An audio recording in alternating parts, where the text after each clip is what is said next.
आज की वीडियो में मैं अकेले वीडियो नहीं बना रहा हूं, मैं एक एसईओ एक्सपर्ट को अपने साथ लेके आया हूं जिन्होंने काफी बड़ी बड़ी वेबसाइट्स का एसईओ किया हुआ है, एसईओ मैनेज किया हुआ है और उन वेबसाइट्स को जीरो से हीरो तक बनाया है। वेबसाइट्स लाइक फिजिक्स वाला, अड्डा 24/7 और भी बहुत सारी ऐसी वेबसाइट जिनके ये एसईओ हेड रह चुके हैं। तो आइए वेलकम करते हैं आज की वीडियो में सौरभ राणा सर को। मुझे बहुत सारे कॉमेंट्स आ रहे थे जहां पे लोग मुझे पूछ रहे थे कि एआई ओवरव्यू के बाद आप ब्लॉगिंग का क्या सोचते हो या फिर एसईओ का क्या सोचते हो, क्या एसईओ डेड हो चुका है, क्या ब्लॉगिंग अब खत्म हो चुकी है, राइट। और इसके साथ साथ लोगों का एक बहुत कॉमन क्वेश्चन आ रहा था कि एआई ओवरव्यू की वजह से या एआई ओवरव्यू से पहले जो अपडेट्स आए थे उसमें उनकी वेबसाइट का ट्रैफिक डाउन हो गया या उनकी वेबसाइट पे मैनुअल पेनल्टी आई है या वेब स्टोरीज का ट्रैफिक चला गया, डिस्कवर का ट्रैफिक चला गया, सर्च का ट्रैफिक चला गया। इन सब के सॉल्यूशंस और एआई ओवरव्यू के बाद आपकी एसईओ ब्लॉगिंग स्ट्रेटजी क्या रहनी चाहिए, इन सारी चीजों के ऊपर आज हम बात करेंगे।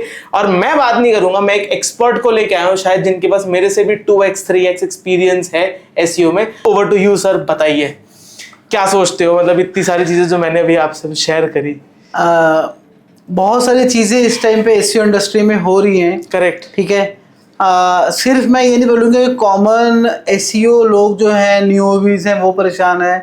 मैं आपको ऑनेस्टली बात बोलूँगा, जो एसईओ एक्सपर्ट्स हैं वो भी परेशान है। क्या बात है? अच्छा, ऐसा क्यों, मतलब फिक्स क्या है इसका? ऐसा देखो, फिक्सेस भी हैं। अब क्या हो क्या रहा है कि जो गूगल का कोर अपडेट आता है, देखो जो गूगल के अपडेट्स हैं ना, जैसे मान लो लिंक स्पैम अपडेट है, हेल्पफुल कंटेंट अपडेट है, मैं कहता हूँ वो सबसे अच्छे अपडेट है। आप बोलोगे आप उनको अच्छा के बोल रहे हो, उनमें तो वेबसाइट डाउन हुई, बट लेकिन हमें पता है उसके अंदर के वेबसाइट किस वजह से डाउन हुई है और उसको ऊपर कैसे लेके, और उसने मतलब गूगल इस अपडेट में डाउन हुई है तो उसने गूगल ने क्या चीज डाउनग्रेड करी है हमें पता। क्या डाउनग्रेड किया, क्या अपग्रेड किया, आप सर्च एनालाइज करके चेक कर सकते हो कि इस कीवर्ड पे कौन टॉप में आया या कौन टॉप में नहीं आया, राइट। पर व्हाट आई बिलीव कि एआई ओवरव्यू में जो हुआ है ना, यहाँ पे टॉप और कौन ऊपर गया कौन नीचे गया इसकी बात ही नहीं हो रही है, क्योंकि गूगल ही अब टॉप पे है। गूगल ही किंग बन गया, राइट। गूगल किंग बन गया कुशल, पता ही है वो भी किसकी वजह से? हम ही लोगों के कंटेंट को पढ़ के उसको समराइज करके छोटा बना के एआई ओवरव्यू में आपको दिखा रहा है। तो क्या कहना चाहोगे आप इसके बारे में? और अगेन गाइस, मतलब ये जो आप वीडियो देख रहे हो, इसके बाद एक ना पॉडकास्ट आने वाला है इन्हीं सौरभ राणा सर के साथ, जहां पे हम बात करेंगे कि आप एसईओ को एज अ करियर कैसे ले सकते हो एंड एसईओ में कैसे एक नूब से प्रो एसईओ एक्सपर्ट तक बन सकते हो। एक्सपर्ट तो मैं नहीं कहूंगा, बट हाँ, एक प्रो एसईओ कैसे बन सकते हो जो कि एसईओ में हर कॉम्प्लिकेशन को सॉल्व कर सकता है। उसके लिए जुड़े रहिए हमारे चैनल पे, और हमारे चैनल पे गिव अवे भी चल रहा है, तो उसमें भी पार्ट करना मत भूलिएगा। उसके लिए आप यहाँ जाके मेरी वो लाइव स्ट्रीम देख सकते हो, वहां पे मैंने आपको बताया कैसे आप पार्ट ले सकते हो। मैं गिव अवे कर रहा हूँ 5 फ्री वेब होस्टिंग्स का 1 साल के लिए, तो जाइए वो लाइव स्ट्रीम को देखिए, गिव अवे पार्ट लीजिए। कंटिन्यू करते हैं आज की इस वीडियो को। देखिए, मैं आपको जो स्टार्टिंग बोलता हूँ, मैं आपको ये स्टार्ट एआई ओवरव्यू का आया कहाँ से, एकदम से तो एआई ओवरव्यू आया नहीं है। तो मैं अगर मेरे पर्सनल ओपिनियन में ये इनको समझ में आया गूगल को कि भैया हम दूसरों को ट्रैफिक क्यों दें, हम खुद क्यों नहीं ट्रैफिक ले ले, हम अपना खुद क्यों नहीं कंटेंट प्रेजेंट करें। ये सारा गूगल फ्लाइट से, गूगल ट्रैवल से आया। बिकॉज जब भी यहाँ पे आप फ्लाइट सर्च करते हो, गूगल खुद का एक अपना फ्लाइट सर्च बॉक्स निकल आता है कि इतने से इतना। तो जितना भी इम्पैक्ट आपको एआई ओवरव्यू से हो रहा है, वैसा ही सेम चीज ट्रैवल इंडस्ट्री में भी लोगों ने पहले फेस किया है, 3 साल पहले फेस किया है, और वहां पे भी ऐसा ही कुछ हुआ है। तो वहां से धीरे धीरे इनको समझ में आया गूगल को, भैया हम दूसरों को ट्रैफिक दे रहे हैं, हम खुद क्यों ना मोनेटाइज कर रहे हैं या खुद क्यों ना इंप्रेशन ले। तो मुझे ऐसा लगता है कि ये चीज वहां से शुरू हुई, पहली चीज। दूसरा चीज कि अब एआई ओवरव्यू से क्या इम्पैक्ट आया है? यस, इम्पैक्ट आया है। कोई ट्रैफिक लॉस हुआ, कोई भी आदमी मना नहीं कर सकता कि एआई ओवरव्यू से ट्रैफिक लॉस नहीं हुआ है। ठीक है, ट्रैफिक लॉस हुए 2। तीसरा, इस गूगल अपडेट से, रिसेंटली गूगल अपडेट से उन्होंने कमिट किया कि एआई ओवरव्यू में भी इम्पैक्ट आया है, मतलब वहां पे भी साइट्स की रैंकिंग चेंज हुई है। ठीक है, 3। फोर्थ, अब एआई ओवरव्यू मेरे लिए ये पता है, अगर आप मेरे से बात पूछ करो, एआई ओवरव्यू हर जगह 100% ट्रू नहीं है। करेक्ट, ठीक है, बहुत सारी कॉम्प्लिकेटेड निशेस हैं, हेल्थ निशेस है, मतलब हेल्थ, फिटनेस, मेडिकल में तो मैं उसको बिल्कुल 0/0 मार्क्स करूंगा। देयर इज नो, जो गूगल का EEAT वाला है, मैंने ये बोला भी जॉन मूलर वगैरह को अपने लिंक्डइन पोस्ट पे कि आपका जो एआई ओवरव्यू में एआई एईएटी का है, क्या आप ये उन पे भी एप्लीकेबल रखते हो क्या ये वाला एल्गोरिथम जो सजेशन में आ रहा है? बट लेकिन वहां से मुझे उनको कोई रिस्पॉन्स नहीं है, क्योंकि आप जितना डिफिकल्ट क्वेश्चन पूछते हैं उनसे तो अनप्लेजेबल क्वेश्चन है ये गूगल के लिए, ठीक है। तो अब यहाँ से ऊपर कैसे लेके आए? देखो मैंने तो अब तक अपने एक्सपीरियंस से दो ही चीजें देखी यहाँ पे। यहाँ बैकलिंक काम नहीं कर रहा है। यहाँ पे आपका टेक्निकल एसईओ, दूसरा आपका कंटेंट का फॉर्मेटिंग, कंटेंट कैसे लिख रहे हो वहाँ ये काम कर रहा है। जितना आपका टेक्निकल एसईओ स्ट्रॉन्ग है, टेक्निकल एसईओ की बात कर रहा हूँ तो मोबाइल में कितना अच्छा आपका लेआउट है, मोबाइल में कितना अच्छा लोड हो रहा है, स्कीमा कितना इम्प्लीमेंट है, क्रॉलिंग इंडेक्सिंग कैसी है, ठीक है, ब्रेड क्रम है या नहीं है, ये सब चीज़ें मैटर कर रही हैं। तीसरा ब्रांड, जो आपका ब्रांड तो उसमें फैक्टर हमेशा ही रहेगा। गूगल जितना मर्जी मना कर ले कि हम ब्रांड को वैल्यू नहीं देते, बट लेकिन वो हमेशा ब्रांड को वैल्यू देता है। करेक्ट। ये देखो एआई मतलब एआई ओवरव्यू में जितनी भी साइट्स जहां से वो डेटा ले रहा है वहां पे लिंक वो करता है। यस, वो लिंकिंग करता है, बट मेजोरिटी वो वहां पे हायर अथॉरिटी वाली साइट है, ठीक है। हायर डीए की बात नहीं कर रहा हूँ, there difference. Higher authority trustable, ठीक है, लिंकेबल, ट्रस्टेबल, वो वेबसाइट्स को दिखा रहा है। तीसरा मैं अभी आपको बात कर रहा था कि टेक्निकल एसईओ और कंटेंट जितना आपका टू द पॉइंट और डायरेक्ट रहेगा, फर्स्ट पर्सन में रहेगा, आप डायरेक्ट बुलेट्स नंबरिंग में मतलब कि हाईलाइट कर रहे हो थोड़ा बहुत, इस तरीके से करके अगर आप उसका आंसर दे रहे हो तो वो ज्यादा हेल्पफुल और बेनिफिशियल है वो कंटेंट आपका एआई ओवरव्यू में आने का। आपको कोई ऑक्सफोर्ड लेवल की इंग्लिश नहीं लिखनी है, आपको बिल्कुल सिंपल इजी लैंग्वेज में इंग्लिश लिखनी है आपको, और जो किसी को भी समझ में आ जाए। देखो दो चीजें मैं यहाँ पे करता हूँ, ये बड़ा मेजर रोल प्ले कर रहे हैं। फिर उसके बाद आप उसके एआई ओवरव्यू के बाद कोई समझदार आदमी है तो मुझे नहीं लगता कि वो थोड़ी नीचे में एआई ओवरव्यू के कंटेंट को ज्यादा वैल्यू देगा, वो एक्चुअल वेबसाइट पे ज्यादा जाएगा वो। एंड एआई ओवरव्यू पढ़ने के बाद भी मुझे लगता है कि वो वेबसाइट पे जाएगा। देखो कुशल, ये अभी ना एआई ओवरव्यू रिसेंटली आया, मैं आपको बोल रहा हूँ कि अभी ये बहुत ही न्यू फेज में है। थोड़ा टाइम के बाद हमको इसका भी डेटा आएगा एआई ओवरव्यू का, कितने लोग एआई ओवरव्यू पे क्लिक कर रहे हैं, कितने लोग फीचर स्निपेट पे क्लिक कर रहे हैं, कितने लोग फर्स्ट सेकंड थर्ड पोजीशन पे क्लिक कर रहे हैं। तो अभी मैं समझता हूँ कि कोई एजेंसी या कुछ जब डेटा आएगा तो हमें इसका भी इम्पैक्ट पता लगेगा। अगर आ चुका है और मुझे नहीं पता तो मैं चाहता हूँ कोई ऑडियंस में ये चीज शेयर करे। अगर आ गया होता तो बड़ा वायरल भी जाता, ठीक है, इंडस्ट्री में, कम्युनिटी में, हर जगह होता, पर लेकिन स्टिल किसी ने ये स्टडी करी है तो वो शेयर करे। अब मैं यहाँ पे बात कर रहा हूँ कि हम ऊपर कैसे ले गए, कुछ तरीके बताए मैंने आपको कि ऊपर कैसे ले गए एआई ओवरव्यू में, but still there are other methods जहाँ पे आप एआई ओवरव्यू के अलावा भी लेके आ सकते हैं, और भी प्लेसेस हैं। गूगल इमेजेस, ठीक है, फीचर स्निपेट, यूट्यूब, ठीक है, वीडियो सर्च बॉक्स है, ठीक है, स्कीमा से करके आप उसे हाईलाइट कर सकते हो। आपका अगर प्रोडक्ट का है तो प्रोडक्ट रिव्यू करके प्रोडक्ट की इमेजेस दिखा सकते हो उसके अंदर। तो ये अभी भी प्लेसेस हैं आपके पास, हाँ, बट लेकिन जहाँ पे प्योर इंफॉर्मेशनल कंटेंट है, वो कब मरा, वो कब पैदा हुआ, उसने क्या किया, जो डायरेक्ट ही वहाँ पे वो एआई ओवरव्यू में दिखा रहा है, वन वर्ड वाले वो वहाँ दिखा रहा है वहाँ पे, ठीक है। तो बट लेकिन स्टिल जो मैंने आपको YouTube SEO, Google map, images, other चीज़ें हैं, स्कीमा प्रोडक्ट वगैरह हैं, अगर हम इससे ये इम्प्लीमेंट करें अपनी वेबसाइट पे, ठीक है, तो उससे हमें हेल्प मिलेगा, अपनी स्ट्रेटजी में ऐड करें तो हमें उससे हेल्प मिलेगी।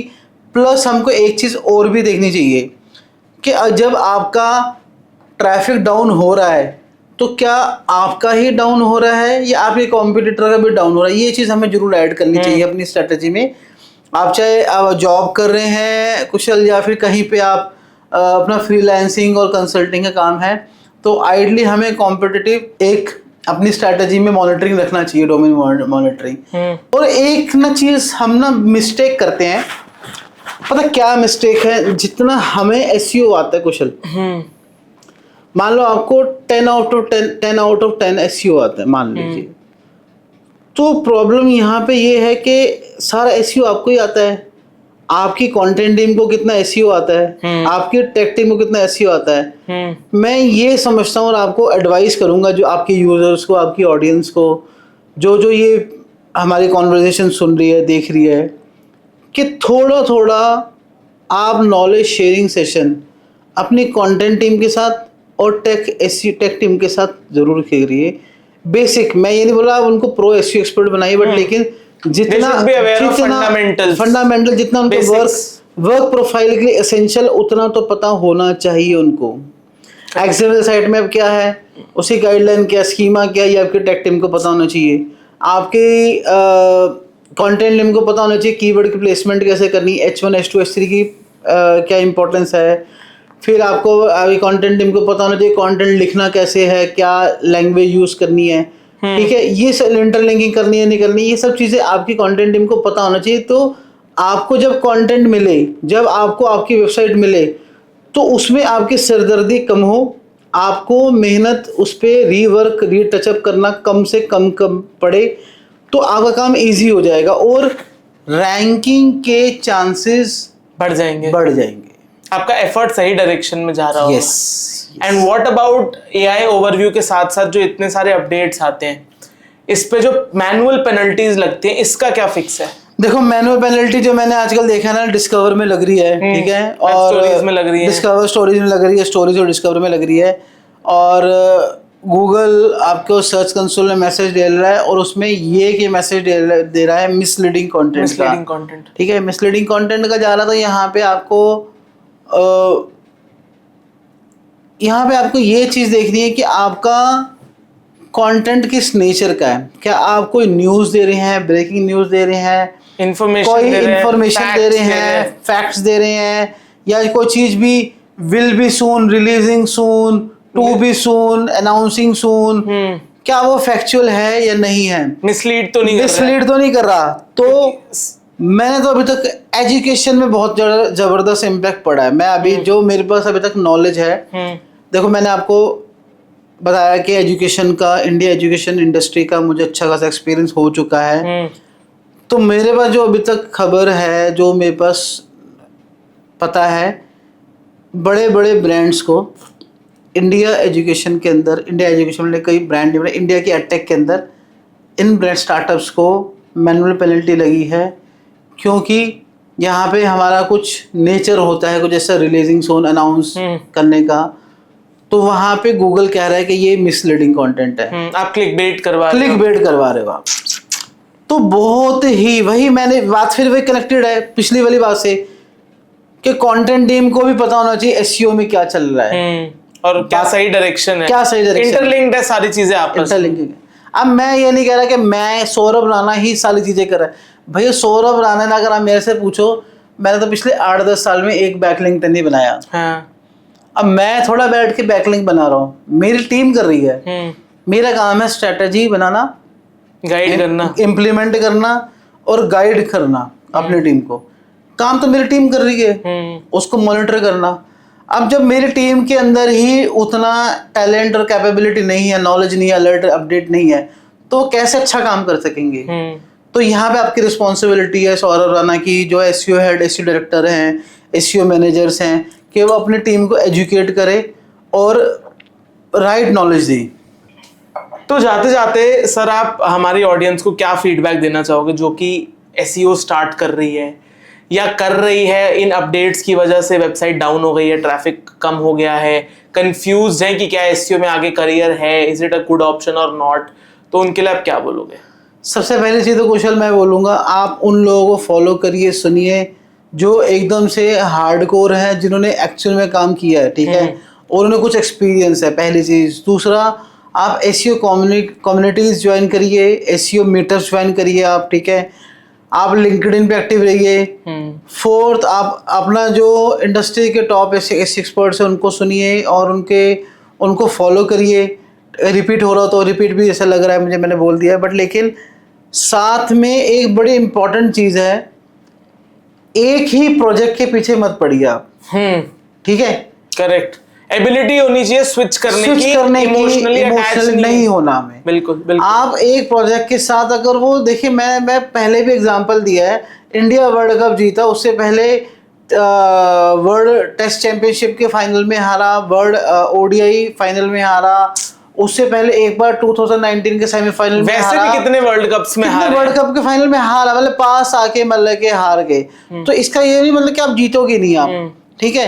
इमोशनली अपने आप को देखो, जो आपको एक सक्सेस नहीं मिल रही, तो आपको थोड़ा सा और हार्ड वर्क करना और अपने आप को अपग्रेड करना। मैं बार बार बोलता हूँ, आपको और हार्ड वर्क करना है, लेकिन एक प्रोजेक्ट से लर्निंग लेके दूसरे प्रोजेक्ट में जाइए, दूसरे में नहीं मिल रहा तीसरे में जाइए, बट लेकिन आपको सक्सेस मिलेगी ही मिलेगी। आपको यहाँ से लर्निंग, यहाँ मिस्टेक करी, उधर फिर मेंटर लीजिए, आप कम्युनिटीज में पूछिए आप क्या एसईओ का ट्रेंड क्या चल रहा है, फिर उससे अपनी स्ट्रेटेजी, अपनी ओन स्ट्रेटेजी बनाइए आप, फिर उसके ऊपर अपना फाइनल प्रोडक्ट पे आप काम करिए। एक फाइनल प्रोडक्ट पे जाने से पहले आप थोड़ा अपना हाथ साफ करिए, और फिर उसके ऊपर आप इस तरीके से करके आप अपनी एसईओ जर्नी, एसईओ करियर बहुत अच्छे से कर सकते हैं।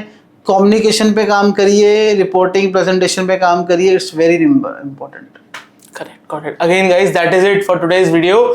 ये वीडियो का ही एक एक्सटेंशन हमारे पॉडकास्ट फॉर्म में भी आएगा, उसके लिए जुड़े रहिएगा। फॉलो करना मत भूलिए सौरभ राणा सर को उनके सोशल हैंडल्स पे, और हमारे भी कुशल कॉन्वर्जन क्लिप्स चैनल और हमारे बाकी चैनल्स को भी फॉलो करिए, सब्सक्राइब करिए। मिलता हूं मैं आपको ऐसी किसी next informative SEO marketing video में। तब तक के लिए दोस्तों, take care and bye bye.